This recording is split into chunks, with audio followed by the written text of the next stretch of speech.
Look up here, please. Number 43. Evaluate the definite integral. Again, we don't have to use this. But one thing I want you to see real quick. Everyone, please. How many terms do you have as a denominator with a big fractional piece? How many terms do you see in the denominator? One. Okay. Now, when we were doing the bringing up the power and changing it to a negative from the last couple of examples, that was if there was one term and it was a constant in the numerator. Here, the thing that you should be seeing, and this is a question is that people will ask a lot around this time of year, is how did you know to do that?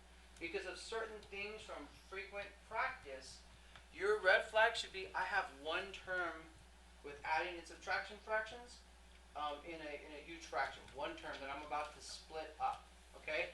So if I split it up, I have 6 over 5 cosine squared minus 6 sine squared over 5 cosine squared. D theta from 0 to pi over 4. Okay? So now that I've broken it up, and I can do that when they have a common denominator, okay? You're used to just going the other direction. I know that this can be not canceled, but rewritten as what? What's the rewrite for sine squared over cosine squared? Tangent squared, right? So tangent squared, we're going to write 6 fifths tangent squared. It'll look like this. Remember, if you put tangent squared in your calculator, just FYI, make sure you always put it like that. Okay, that's the only way the calculator will interpret tangent squared. Yes? I just had a question if it was easier to take out the GCF in the numerator first. So you can. Yeah, you can. There's a lot of different things that you can do manipulation-wise. It's whatever's comfortable and what you're used to. Okay? I just really want to go to the trigonometric pieces and show those. Tell me, guys, what is the way we rewrote tangent? 1 over this, we can also rewrite that. How can we rewrite that?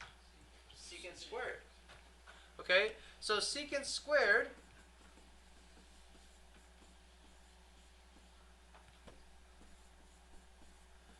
so we get 6 fifths secant squared minus 6 fifths tangent squared. Now, we do know how to integrate secant squared. What is the integral of secant squared? Tangent. But what is the integral of tangent squared? We don't know that yet. We haven't learned that yet. So, it's all good that we went through this as far as manipulation, because I want you to go to those trigonometric functions, but Zach is correct as far as what manipulation should you kind of gear yourself toward, okay? I want you to see that big time, because you're going to get frustrated when it doesn't work out, per se. What's the GCF that we can pull out of this entire fraction that you can see right now? 6 over 5.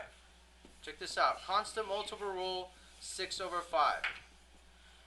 So I'm left with 1 minus sine squared over cosine squared. See, and the question is, how did you know to do that?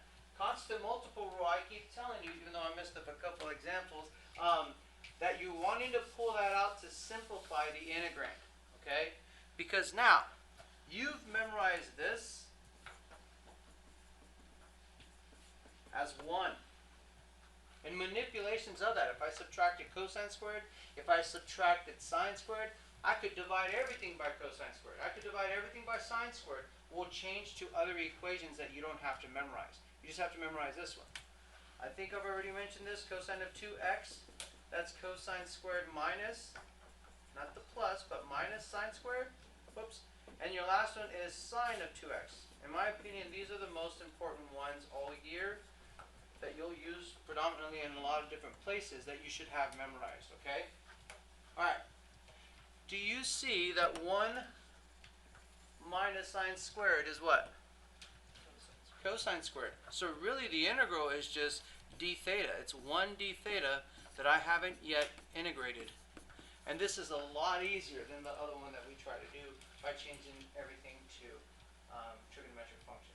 But my same go-to is, if you don't see the 6 fifths as fast, I think the thing that you should probably see fast is the fact that there was one unit on the bottom and dividing it into two fractions. That's the first kind of go-to that I'm trying to build you to. Guys, what's the integral of d theta? What's the integral of this? Theta. So if I integrate this, I get theta evaluated from 0 to pi over 4. I'm not going to forget this time. I'm going to multiply by 6/5 at the very end. Okay, watch how I do this. 6/5, and now we're going to plug in pi over 4 right here. So you get pi over 4 minus 0